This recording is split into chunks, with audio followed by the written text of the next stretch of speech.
¿Cómo están, queridos amigos? Sean todos ustedes bienvenidos al programa Conversando en Familia. El día de hoy tenemos un invitado súper especial, es el Magister Andrés Romero, con el cual hemos tenido la oportunidad de realizar varios conversatorios, varias transmisiones en vivo, varias conferencias para diversas municipalidades. Quedamos realmente muy agradecidos con su valiosa participación y colaboración con la ONG Fortaleciendo a la Familia. Quisiera también empezar agradeciendo a todas las personas que nos están siguiendo en las redes sociales, a través de Facebook, a través de YouTube, y también aquellas personas que visitan nuestra página web de ONG Fortaleciendo a la Familia. Allí van a encontrar todos los temas de los diferentes ponentes, con temas realmente que giran en torno a la familia, la sana convivencia, la buena comunicación y todo aquel tema que nutra, ¿no? Que sume a las personas. Realmente la vida es un constante aprender, en ese camino vamos. Ahora, en esta edición sabatina, tenemos una edición especial con motivo del Día del Maestro, que fue en julio, que fue el 6 de julio. Desde acá, nuestro saludo y agradecimiento profundo a todos los profesores por su abnegada y destacada labor. Gracias a ellos nos han sido unos grandes mentores y motivadores, nos han inspirado a lograr nuestras metas, nuestros caminos. Realmente es una labor muy, muy importante. Desde acá, nuestras sinceras felicitaciones. Ahora voy a pasar a presentar al Magister Andrés Romero, pero antes quisiera decir una breve semblanza respecto de él para que lo conozcan un poquito más aquellas personas que todavía no lo conocen. El Magister Andrés Romero tiene estudios superiores en la especialidad de Lengua y Literatura realizados en la Universidad Inca Garcilaso de la Vega.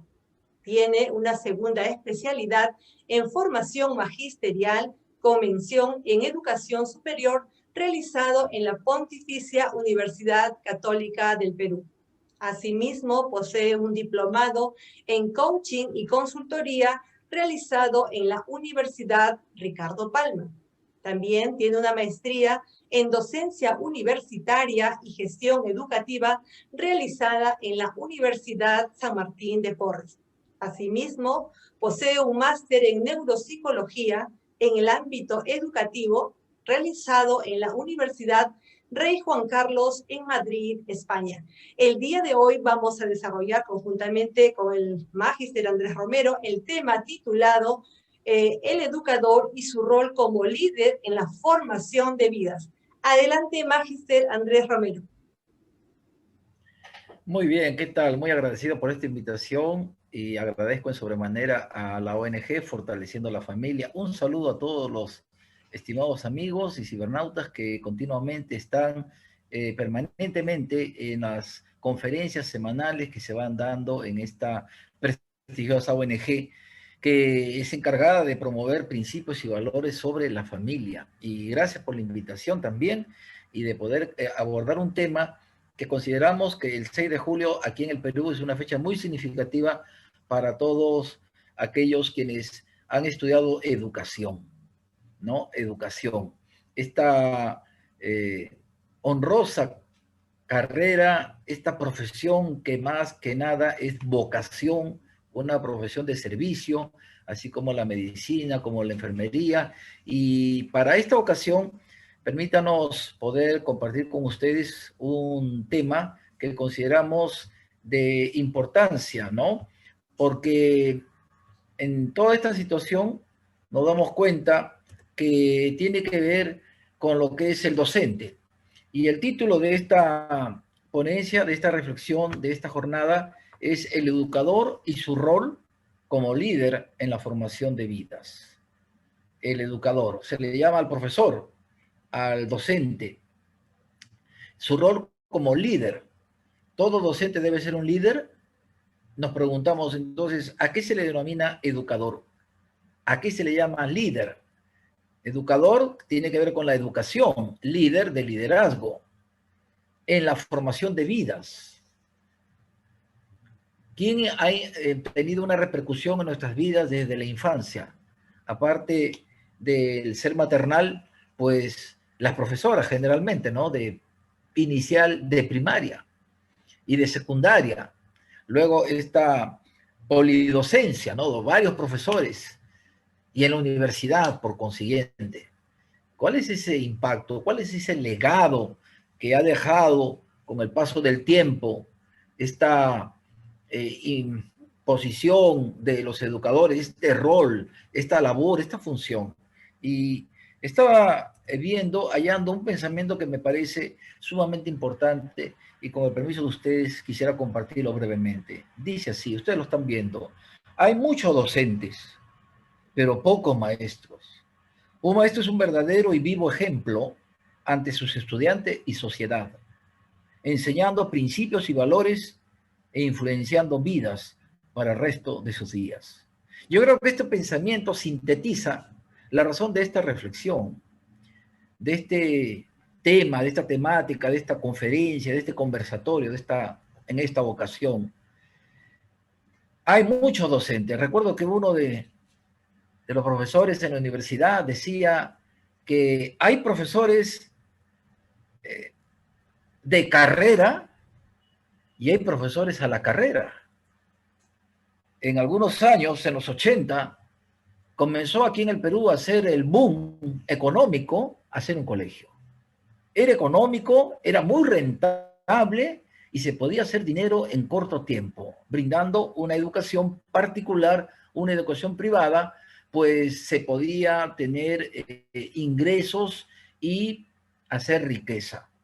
De allí que muchos promotores, propietarios de las instituciones educativas privadas, pues sus hijos iban a la universidad para estudiar justamente educación. Allí habían en inicial, habían en primaria o habían en secundaria. Recuerdo que muchos de mis futuros colegas, sus padres tenían ya un colegio particular, es decir, que cuando egresaban ya de estudiar, iban a tener una plaza laboral ya segura, una plaza docente segura en la propia familia. Pero el asunto es que el educador va más allá al tener o al ser un profesional en educación. Hay un sinnúmero de factores que repercuten en lo que es la educación. Dice que esto es un verdadero y vivo ejemplo ante sus estudiantes. Esto cuán cierto es, ¿verdad? Precisamente recuerdo, añoro aquellos años donde la juventud, diría casi en la adolescencia, ingresé a los 16 años en la universidad realmente, uno de los profesores nos decía, aquellos quienes son verdaderos docentes tienen que tener vocación, porque ustedes van a ser ejemplo no solo ante sus estudiantes, sino ante la comunidad. Y él nos decía, porque era un profesor de campo, qué lástima sería que ustedes sean buen profesor en el aula y en la esquina estén en una cantina tomando con sus alumnos después de clases. Y claro, en ese momento era un jolgorio, había una explosión de risa, celebración por aquí y por allá dentro del aula. Pero luego de la risa y del chiste, el profesor decía, esto es algo muy serio con ustedes. Aquí van a formarse futuros docentes que van a dar ejemplo, porque si no va a ser así, busquen, lo decía ya este profesor lleno de años, estaría por lo menos ya con los 70 años, un hombre que había sido docente desde muy joven, él nos decía, jóvenes, con todo el respeto, busquen cualquier carrera, estudien cualquier profesión, menos educación. Un ingeniero puede construir mal, estudiar mal, levanta mal una pared, se puede caer. Un abogado no estudia bien las leyes, sale con su título de abogado y va a perder un juicio. Un docente se equivoca en su labor, va a dañar vidas. El salón era un completo silencio, porque era la absoluta verdad. Entonces, ¿cuán importante es los docentes? Recuerdo cuando Angela Merkel se acercaron varios, una representación de médicos y de jueces en Alemania, le dijeron, queremos hacer un reclamo a usted, porque nos hemos visto por la noticia, nos hemos enterado que los docentes hoy en día en Alemania tienen el sueldo más alto de toda la nación. ¿Qué hay de los médicos? Los jueces dijeron, ¿y qué hay de nosotros también? Hombres de leyes. ¿Por qué los docentes van a ganar mejor que un médico, mejor que un juez? Angela Merkel los miró, los escuchó muy pacientemente y de pronto su silencio se hizo a un lado y dijo, porque ustedes no hubiesen llegado a ser lo que son si no hubieran tenido profesores. Los médicos, los jueces ahí comenzaron uno a uno a agachar la cabeza y a retirarse raudamente. Qué importante son tener verdaderos docentes en un país, porque ahí está justamente un pilar de desarrollo, no solamente en formar futuros profesionales, sino también la ética, la moral, tan necesarios y tan importantes para todo. Vamos a continuar. Se le llama profesor, pero es un educador. ¿Quién es un educador? Obviamente, quien educa, pero también se le llama educador a un formador. ¿Por qué? Porque forma vidas. Hoy en día, ya en el siglo XXI, cuando los padres ponen un colegio particular o privado a su hijo, no lo hacen solamente para que aprenda idiomas, matemáticas, ciencias, etcétera, sino también para que lo críen a su hijo. Porque los padres prácticamente ya no paran, ya no viven en la propia casa. Entonces, ahí después de la jornada escolar, en muchos colegios, los alumnos se quedan, almuerzan y se ponen a hacer sus tareas, recuperación, nivelación, y están otras horas más en la tarde con sus mismos profesores. Los profesores tienen que asistirlos en la hora del almuerzo, lavarse las manos. Estamos hablando antes de la pandemia, ¿verdad? Luego atender la clase, formarlos para retirarse, la asistencia, a qué hora salen, la movilidad, ya ingresó, no ingresó. Entonces, allí vemos que es un educador, es un formador.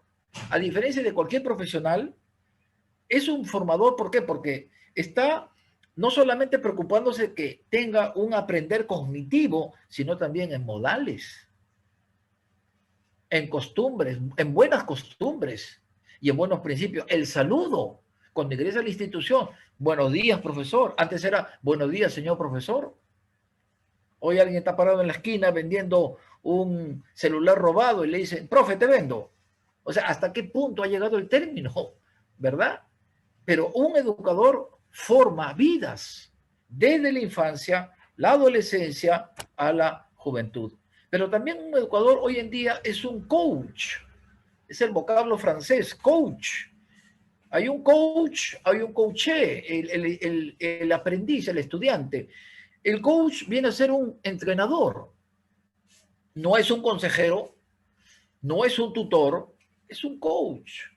Es descubrir el potencial que tiene el estudiante o tiene la persona y que con sus mismas capacidades, sus mismos recursos potenciales, puede afrontar una problemática y puede resolverlas. Ese es un coach. Pero también el educador debe ser un ejemplo. Lo que he puesto aquí como alguien que inspira vidas. Y esto a mí me parece por demás muy interesante, ¿no?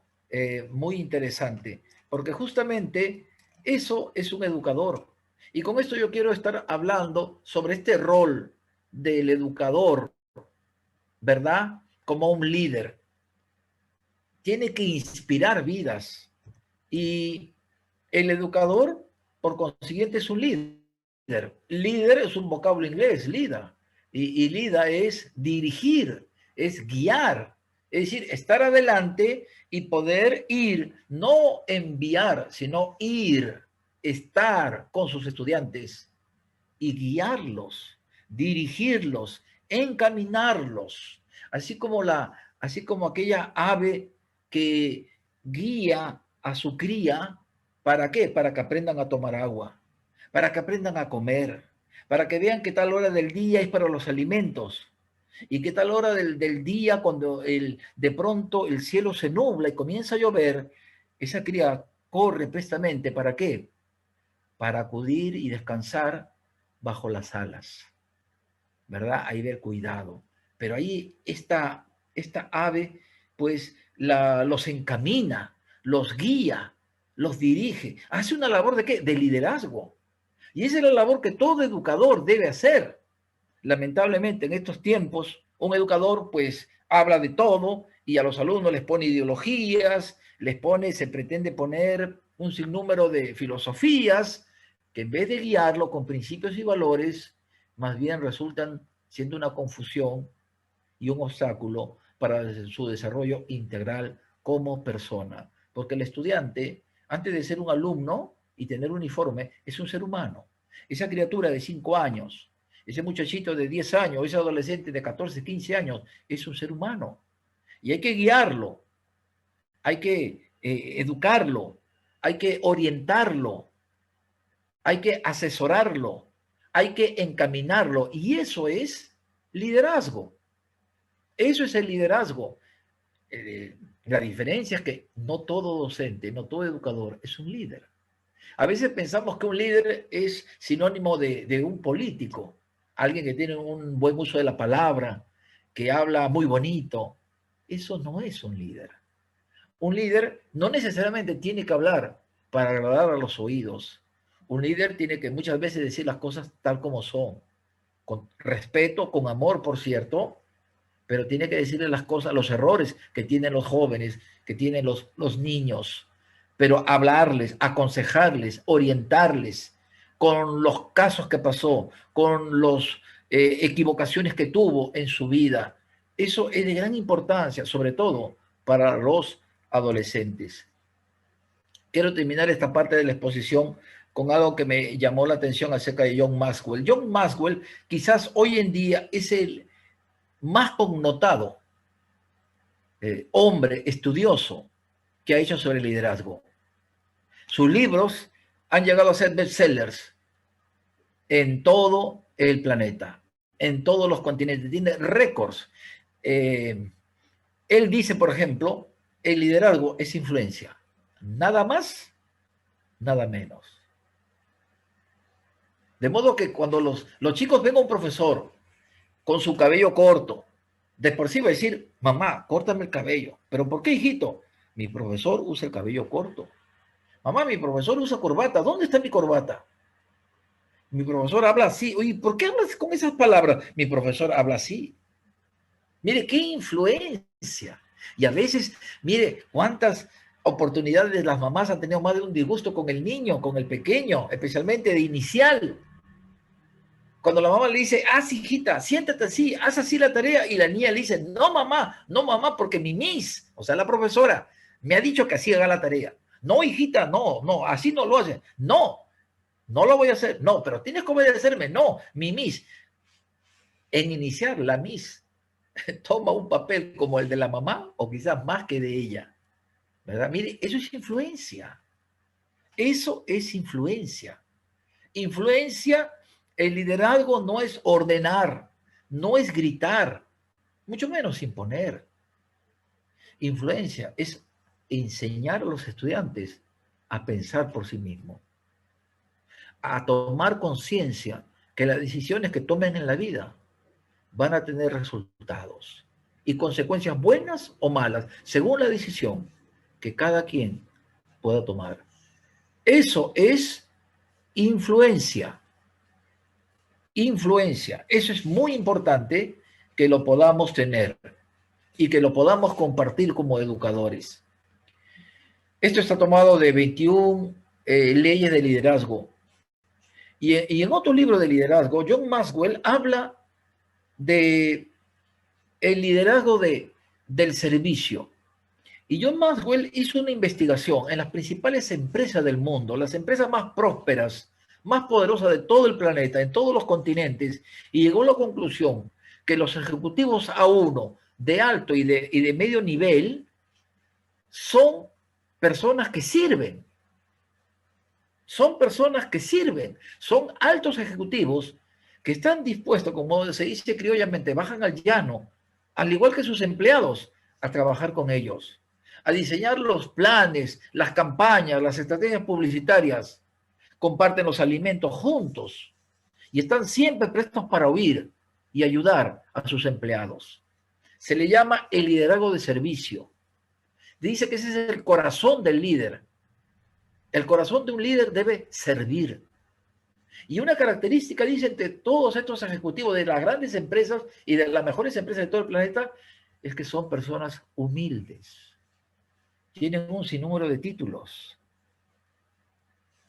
Un background a uno, pero reflejan humildad, sencillez. Y eso hoy en día lo vemos en la sociedad. ¿Cómo vemos a los jóvenes? ¿Cómo vemos a la generación de hoy? ¿Con respeto? ¿Tratan con respeto a los ancianos? ¿O se creen que tienen o ser dueños de la razón? Un docente, un educador, es un líder porque no solamente forma, no solamente porque aconseja, no solamente porque debe ser un coach, un entrenador, un capacitador, sino también el educador debe ser un líder. Debe ser un líder. ¿Ok? Entonces, esta última parte donde John Maxwell habla del liderazgo de servicio, creo que aquí los docentes somos llamados para que desde las aulas enseñemos a nuestros alumnos, ¿verdad? Me llamó mucho la atención ver en un colegio que ante ya la edad de la persona, de la señora que hacía la limpieza en el colegio, había una actividad, una festividad. El profesor se remangó la camisa, se quitó la corbata por unos minutos y comenzó a ayudarla a la persona que hacía el mantenimiento del colegio. Tenía que limpiar y tenía que llevar bastante agua y parece que estaba enferma. Y él no lo dudó dos veces, no lo pensó dos veces. Se remangó la camisa y comenzó a ayudarla. No pasaría ni 5 minutos y más de uno de sus estudiantes le decía que le prestara la escoba o el mopeador o para cambiar el agua o el detergente y poder ayudar. Mire cuán importante es servir. Y eso es lo que hoy en día adolecemos. Tenemos personas, tenemos a jóvenes que quieran recibirlo todo. Hay un paternalismo de esperar todo y no enseñarles a que también empiecen a servir. Hay un principio sagrado para los que somos cristianos. El texto sagrado dice, dice que el Hijo del Hombre no vino para servir, sino para ser servido, sino para servir. Ese es un ejemplo. Por algo no se le llamó en vano el gran rabí de Galilea. Fue un maestro porque con su ejemplo impactó vidas, cambió vidas. Con sus consejos, con sus principios, influyó en 12 hombres que cambiarían la historia universal. Que esta reflexión ayude a muchos docentes que quizás pensamos que por la edad o por los títulos o por un estatus o background ya hemos llegado a lo máximo de la vida. La labor del docente es seguir aprendiendo cada día y dar lo mejor a nuestros estudiantes, pero enseñémosles también sirviéndoles, para que con este ejemplo ellos también aprendan a ser humildes, para que cuando algunos de ellos lleguen a altas esferas de la sociedad o del gobierno, sean personas probas, humildes y que sirvan a los demás, lo que tanto necesitamos hoy en día en nuestro querido Perú. Muy bien, eso es lo que podría compartir, Claudia. Entonces, quedamos quizá con unos minutos, si nos quedan, para algunas preguntitas, y si no, pues bueno, nos estarás indicando el paso a seguir. Claro que sí, vamos a tener oportunidad de conversar un poco en base a la información que nos has traído. De tal manera el tema se va nutriendo, se va mejorando y definitivamente queremos que las personas que están sintonizando este programa Conversando en Familia, que las personas que acaban de ver el PPT, que es muy didáctico, muy interesante, tenga unos conceptos más claros. Por ejemplo, me gustó mucho cuando dice que el profesor es un líder, y sí que lo es, porque inspira en sus alumnos, es un ejemplo para los alumnos. Entonces siempre también mencionaste la palabra coach, que también lo es, y también es un consejero, porque siempre los alumnos suelen recurrir a sus profesores a preguntar tal o cual materia, o de repente otro tema más. ¿Cuál podría ser, mi primera pregunta para ti sería, cuál sería que la persona que escoja la carrera de docencia tiene que cumplir ciertos requisitos, cierto perfil? ¿Cuál sería el perfil? Bueno, creo que es una vocación de servicio.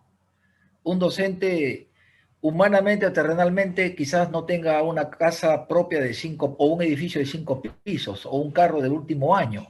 Posiblemente en toda su trayectoria profesional o laboral no alcance quizás a tener estos logros materiales como otras carreras que hoy en día sí les podría dar económicamente grandes dividendos, pero tiene que tener una profunda vocación de servicio. Número dos, un alto deseo de aprender. Hoy en día, el siglo XXI nos ha enseñado, y esta pandemia lo ha dejado en evidencia en toda proporción. Hoy en día ya los profesores no tienen especialidad, ahora deben tener interespecialidad, es decir, tener 2 o más especialidades. El mundo de hoy, con los retos de la tecnología, por ejemplo, esta pandemia ha hecho que a muchos profesores les haga estudiar o llevar cursos sobre manejo de plataformas virtuales. Sin esta pandemia posiblemente seguirían muchos de ellos con la pizarra, la mota o con los plumones para la pizarra blanca, ¿verdad? Y continuarían las clases. Esos son cambios, por ejemplo, que en muchos países del mundo, dentro de la Facultad de Educación, son cursos de tecnología. Tecnología 1, tecnología 2 y manejo de redes, etcétera. Entonces, eso es por un lado. Y por otro lado, todos los docentes tienen que tener en común el estudiar inglés, que es un idioma globalizado. Si vamos a la India fue colonia inglesa. Vamos al África, muchos países fueron colonizados por los británicos, ¿verdad? Vamos a Norteamérica, Europa, el inglés es importante. Y también que el estudiante que desee ser un profesional en educación debe ser un ávido lector. Eso es la cultura. Qué lástima, pasamos vergüenza ajena a los profesores cuando aparece un docente en las cámaras de televisión y desconoce sobre materia educativa, sobre materia económica, sobre salud, sobre sociología, sobre la realidad nacional del Perú e internacional. Pasamos vergüenza ajena porque se supone que un profesor, como en una ocasión en la universidad, le dijeron una jovencita que había ido a un colegio a dar una clase modelo y había escrito, le dijeron el tema sobre qué, independencia del Perú. Y había escrito Perú con minúscula y encima sin tilde. Y cuando le dijo al final la directora, haya cometido un gran error usted, dijo, pero yo voy a enseñar inicial. En inicial no es necesario que los niños escriban, porque ellos no saben lo que es la tilde. Por supuesto que no van a aprender y que no van a saber eso, pero usted es una profesora. Y así sea educación inicial, debe saber escribir español. Y obviamente no le dieron el puesto laboral. Mire, qué importante es la lectura. La lectura nos ayuda a expresarnos mejor, a escribir con propiedad, a ordenar nuestras ideas y poder llegar a nuestros estudiantes. La lectura, por otro lado, nos da un bagaje cultural. Y esto inspira también y anima en que los estudiantes aprendan la lectura. Dentro de Sudamérica, estamos entre los últimos, los escolares peruanos, los estudiantes peruanos de la educación básica regular, en el último de la lista. Un estudiante chileno lee promedio 2, 3 libros al año. Y estamos hablando de libros. El estudiante peruano, quizá 2 hojas, 3 hojas, ¿verdad? Entonces, la situación es amplia y los retos, aún con el siglo XXI, siguen todavía de largo. Y hablando de retos, ¿cuál sería aquellos que los profesores han asumido o han afrontado tras la pandemia? Porque existe un punto de quiebre. Antes de pandemia, después de pandemia. La vida se nos ha cambiado rotundamente para todos. Ahora estamos en una situación de confinamiento, estamos en una situación donde las emociones están exacerbadas, están desbordadas en algunos casos, hay pérdidas de vida humana, hay pérdidas de trabajo, hay pérdidas en general. Luego el clima de estrés, de angustia, de miedo prevalece en los padres y también es transmitida de alguna manera hacia los hijos, hacia los educandos, cómo el profesor está enfrentando desde su labor educadora esta situación de pandemia. Bueno, la pregunta es muy compleja. Lo que podría compartir sería que aún los mismos docentes también están estresados. Ya se ha comprobado científicamente que un docente tiene un mayor estrés en la pandemia que antes de la pandemia. O sea, los docentes que van a volver a las aulas para el próximo año, Dios mediante, ¿verdad? Lo que tenemos es que se va a tener a muchos docentes que vienen con un alto índice de estrés, ¿verdad? Porque la labor con la tecnología, hay un agotamiento no solamente visual, sino cerebral. Hay una mayor labor hoy en día que tiene el docente, porque no solamente tiene que preparar la clase, sino que tiene que manejar recursos tecnológicos. Y esto le causa estrés a muchos. Por otro lado, la señal, los cortes, la falla del Internet, ese es el pan de cada día. Hay estudiantes que no tienen fluido, que se les fue el Internet, y a veces con el profesor. Y en un colegio, por ejemplo, particular, hay un temor al puesto, ¿no? Entonces, yo creo que aquí, por un lado, se tiene que manejar. Lamentablemente, el gobierno no tiene una respuesta realmente para poder ayudar a la salud mental de los mismos docentes, por un lado. Entonces, los docentes en el día a día tienen que hablar, orientar, aconsejar, ayudar, porque en esta pandemia muchos de los estudiantes han perdido a un ser querido. Y a veces yo he visto escenas en vivo de chicos o adolescentes que se han puesto a llorar de la nada, recordando al papá, al tío. No pudieron despedirse, no pudieron saludarlo en sus últimos días. Entonces, es toda una experiencia que la acumulamos, pero que lamentable las autoridades que deberían liderar esta situación están ausentes y dejan una carga, obviamente, a los mismos educadores. Entonces, por un lado, los docentes, tenemos un principio de la neurociencia, ¿no? El de que los docentes también tienen que aprender a desestresarse. Por un lado, los ejercicios, la respiración, la lectura, para que no se tengan una carga negativa emocional y que les afecte para el desarrollo de las clases. Obviamente, porque el profesor no va a poder enseñar si tiene una carga emocional negativa o su estado emocional alterado, justamente por la situación que está pasando, ¿no? Y que quizás posiblemente para el próximo año se vislumbra una educación semipresencial. Ya no va a ser una educación física 100%, sino va a ser semipresencial. Es decir, la tecnología va a continuar. Y esto es un serio problema para la educación nacional, porque en casi el 99% de colegios privados, todos los profesores en los tres niveles, inicial, primaria y secundaria, manejan recursos tecnológicos, las plataformas virtuales. Sin embargo, la pregunta es, ¿y qué hay de los profesores en los colegios estatales? ¿Qué hay de los colegios que no tienen plataformas virtuales? ¿Verdad?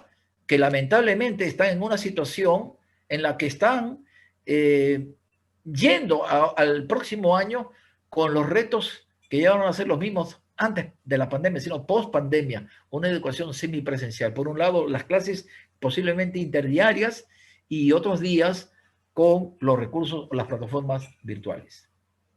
Es cierto lo que comentas y efectivamente la situación en provincias, en el interior del país, se vuelve aguda, se vuelve crítica en el sentido de que existen zonas donde ni siquiera les llega la señal de internet. Hay lugares donde los alumnos y sus profesores tienen que desplazarse, hacer largas caminatas, largos recorridos hasta encontrar una señal de internet que les permita de alguna manera desarrollar la clase. En otros casos vemos una situación donde los alumnos y también los profesores no siempre tienen equipos, los materiales, los celulares o las tablets educativas. Entonces, de acá un llamado al gobierno, ¿no? El actual y al que venga, para que ponga énfasis en el sector educativo y provea a los alumnos de los materiales que en este caso son, es una herramienta de estudio. ¿Cuál sería su opinión al respecto y si tuviese alguna invocación sobre este punto? Bueno, lo que lo ha dicho es una realidad, ¿no? Es una realidad. Hay, por un lado, en nuestra buena parte del país, chicos que han recibido algunas tablets y unas tablets que no han funcionado. Por otro lado, carecen de servicio de Internet. Y lo que es más lamentable, en muchas regiones del Perú no llegan ni siquiera a la señal de televisión. Chicos que han tenido que llegar allá en la Sierra de Piura o en los Andes peruanos a lugares pronunciados con una antena portátil tratando de captarla en señal abierta las clases del día. Muchachitos con sus cuadernos, qué gran ejemplo. Y la pregunta es, ¿y en estos 2 años, cuál va a ser el resultado para el próximo?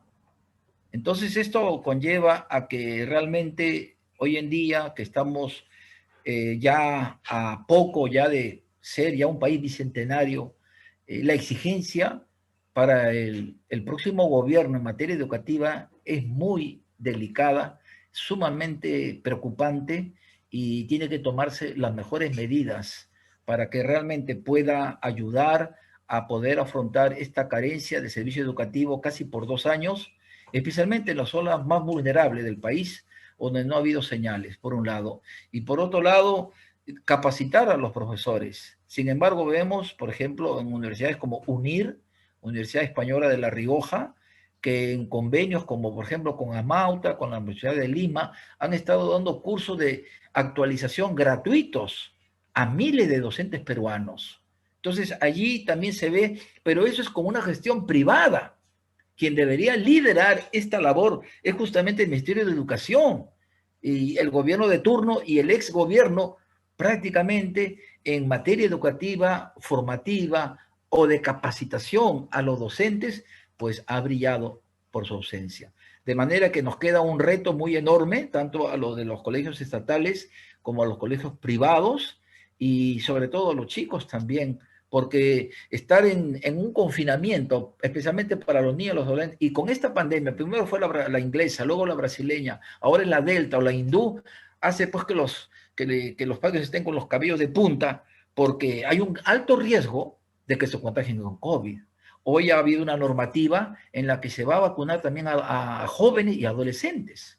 Es porque indudablemente está afectándolos también a ellos este terrible COVID-19. Y por un lado, y por otro lado, a la de los docentes, de poder estar actualizándonos, de poder estar recibiendo todo aquello que permita tener a puertas ya del próximo año, Dios mediante, sobre los cambios que la educación nos ha dejado post pandemia.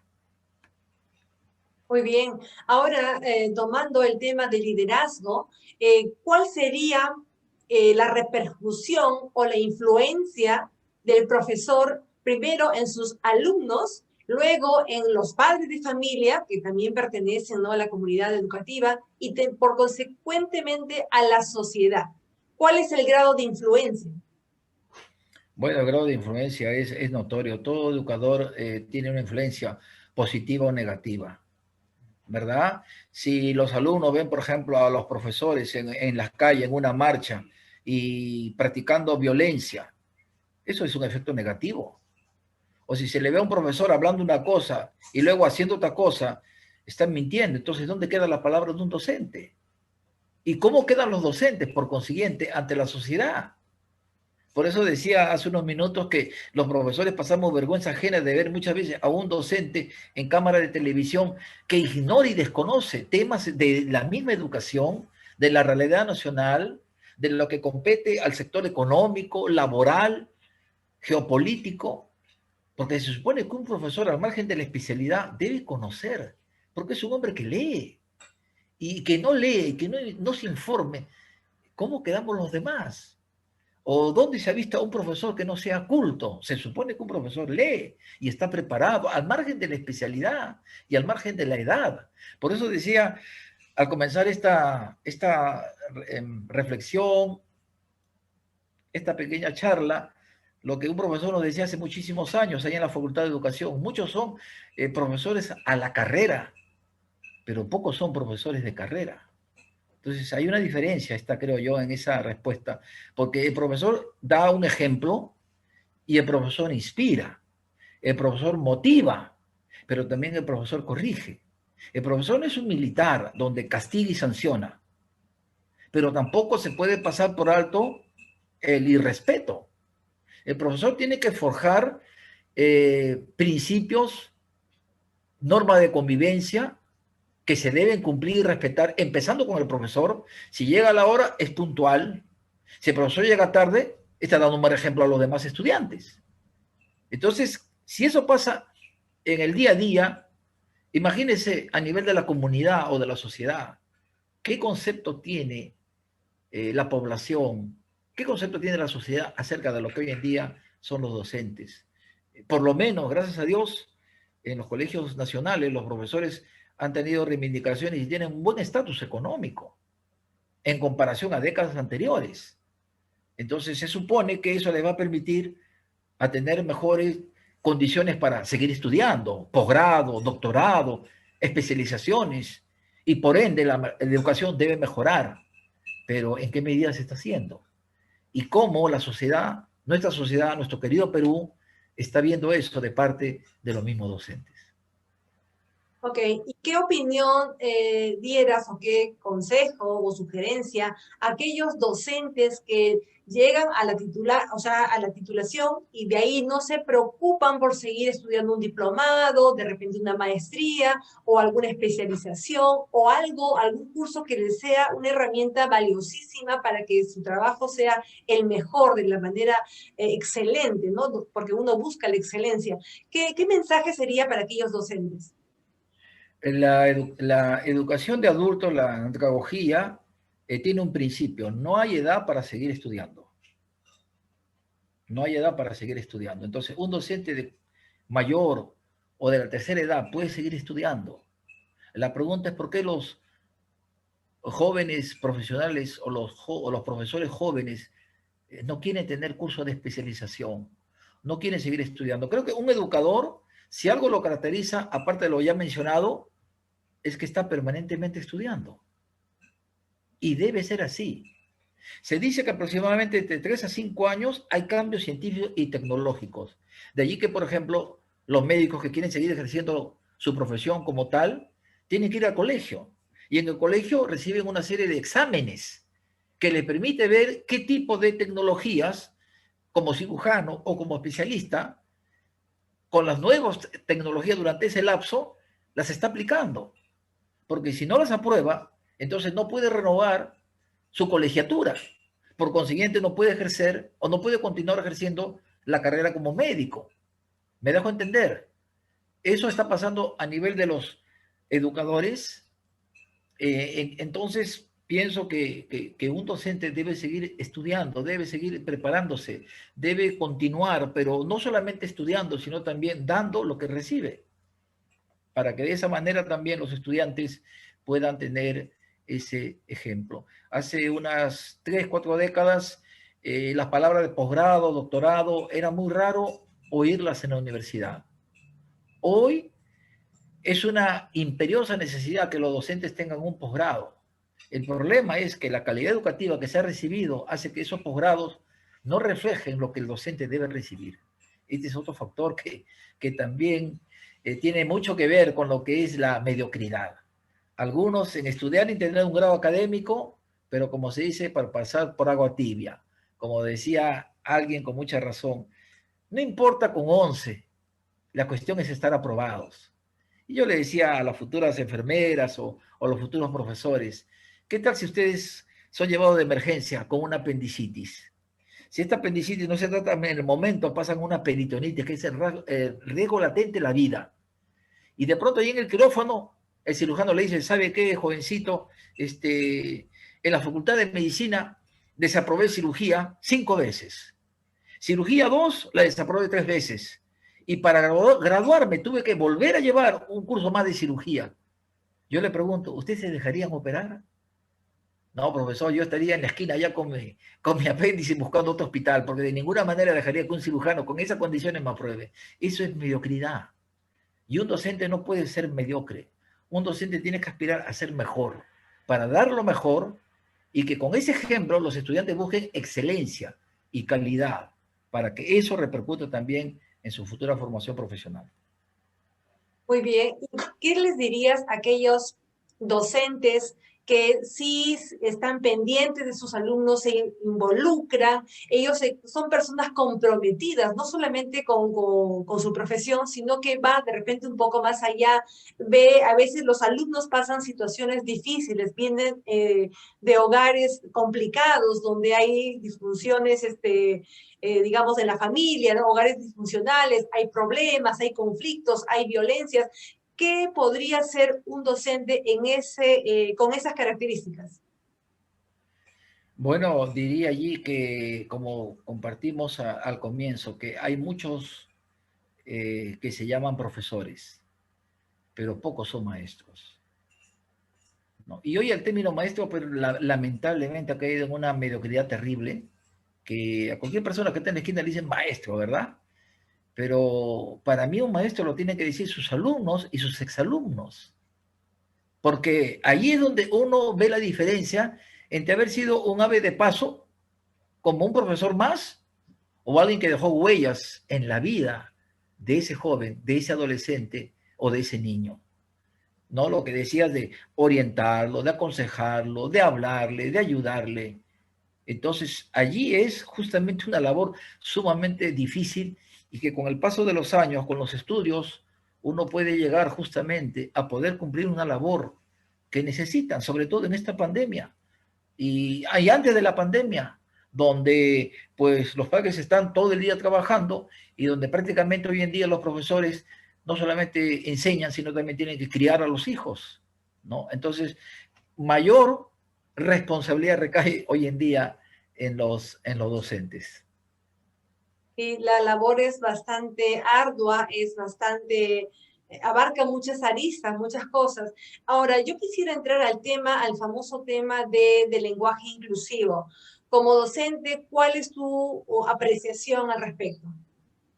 Bueno, yo inicialmente soy de la especialidad de lengua y literatura.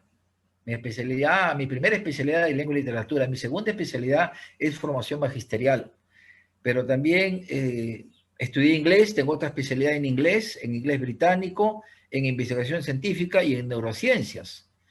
Entonces, este lenguaje, mal llamado lenguaje inclusivo, es una expresión eh, aberrante en términos lingüísticos, porque el español, en primer lugar, nuestro idioma español determina los artículos en masculino. Entonces decimos, por ejemplo, estimados peruanos, y dentro de lo que es la lengua española, al decir los peruanos en plural y en masculino, estamos incluyendo a hombres y mujeres, jóvenes y señoritas, niños y niñas. Pero hoy en día, doy un ejemplo y espero no ofender a nadie, se dice peruanos, peruanos y peruanes. O sea, se le antepone ahora la E. Lo que considero es una aberración no solamente lingüística, una distorsión psicológica, ¿verdad? Ideológica. Ya eso, me parece a mí, ya es el resultado de una situación ideológica que se quiere imponer y que obedece justamente a una élite globalista, ¿verdad? Aún la Real Academia de la Lengua Española, tiene que lidiar con presiones justamente de grupos que intentan que se pueda cambiar los términos. Ya no solamente decir niñas, no solamente decir niños, sino también niñes, ¿no? Entonces, lingüísticamente esto es una aberración completa. Ideológicamente es una expresión de una falta de principios, de valores en las que se quiere realmente imponer desde la escuela, es decir, desde la infancia, ¿verdad? Para que continúe esto posteriormente, ¿no? Y obviamente que eso no es una respuesta, al menos en educación. Nosotros como los médicos cuando se gradúan toman un juramento, ¿no? Preservar la vida, no quitarla, como el aborto. Los docentes hemos asumido un compromiso de formar vidas, no de deformarlas. Y parte de ello justamente es con esa mención que dices sobre el lenguaje inclusivo. Claro, ¿y qué opinión te merece, por ejemplo, desde las más altas esferas acá en Perú, para situarnos en nuestro país, desde el presidente y funcionarios y demás, dicen los peruanos, las peruanas, los chicos y las chicas, siempre anteponen los y las, y hay otras personas que digan les, o de repente con arroba, ¿no? Arroba, X, ya bueno, es una deformación del lenguaje, ya está claramente establecido y comprendido que la RAE no admite ese tipo de lenguaje, no admite porque es una aberración, vamos a decir. Sin embargo, es cierto que existen presiones internacionales para que acepten esta forma de comunicación que no es la adecuada. Pero, ¿cuál es tu opinión al respecto? Que ese es el resultado de lo que es la ideología de género. Lamentablemente, esto, como bien lo has dicho, tenemos en el gobierno esta esfera de este tipo de expresiones que solemos oírlas todos los días desde el Palacio de Gobierno, ¿verdad? Tenemos al señor Sagasti, que es un doctor, es una eminencia, egresado de la Universidad Nacional de Ingeniería, tiene estudios de posgrado, doctorado en Estados Unidos. Entonces, esto demuestra que no necesariamente un grado académico o un background es un fiel reflejo de hacer un buen uso del idioma, sino por cuestiones ideológicas, porque eso obedece a una ideología de género. Y dentro de todo lo que es ese universo de ideología de género está el lenguaje inclusivo, ¿verdad? Está el lenguaje inclusivo y una serie más de factores que tiene que ver con esto, ¿no? Pero lamentablemente, esta situación que se da, tenemos que en las aulas corregir y decirle, porque nos preguntan, entonces, profesor, yo puedo decir las, ¿no? O puedo decir les. Bueno, la lingüística española, que es la misma aquí, en México, o en España, o en Argentina, o en la Patagonia, o en Guadalajara, o en Málaga, es la misma aplicación, la misma regla. No es correcto. Lingüísticamente eso está mal. Ahora, nosotros no estamos hablando en inglés. Inglés tiene dentro de la lengua inglesa diferencia, ¿verdad? Porque allí hay términos que agrupan o a los varones o al sector femenino o a ambos, ¿verdad? Pero eso, por ejemplo, no hay en el español, porque en el español nosotros utilizamos el artículo masculino, femenino, ¿verdad? Y un género que es el lo, ¿no? El lo, ¿no? Entonces, eso de lo que viene a ser lo que es el idioma. De manera que considero que es una falta de respeto no solamente al idioma, sino también a los principios y valores. Porque con esto que estamos demostrando, que no solamente hay niños y niñas, sino que si científicamente, hablando en términos de genética, de ciencias duras como la biología, la anatomía, hay hombre y mujer. En consecuencia, como se dice, se está buscando la quinta pata del gato, ¿no? Con este lenguaje inclusivo y con esos experimentos que la élite globalista y la ideología de género están tratando de poner en todo Latinoamérica. Así es. Así es. Una pregunta que se me viene, que recuerdo en este momento, por ejemplo, años pasados, antes de que haya el tema de la pandemia, se hizo todo un escándalo acá en Perú a nivel nacional. Hubieron padres de familia que salieron a quemar los textos escolares porque decían que había contenidos, habían links que llevaban a contenidos de tipo pornográfico, no acordes a la edad, no acordes a la formación que los padres desean para sus hijos. Tú como docente, ¿cuál fue tu experiencia? ¿Qué opinas al respecto? Bueno, como decía hace unos minutos, ¿no? Esto obedece a lo mismo que a los médicos. Los médicos hacen un juramento para preservar la vida, no para quitarla, o no para impedirla, como es el aborto. Dicen que es la interrupción del embarazo. Es un término muy bonito, ¿no? Interrupción del embarazo. Pero en realidad es matar, perdón, asesinar, quitarle la vida a un ser humano, ¿verdad? Entonces, nosotros los docentes somos llamados a formar vidas. El rol del educador es liderar, es guiar, es orientar, pero para el buen camino, con buenos principios, ¿verdad?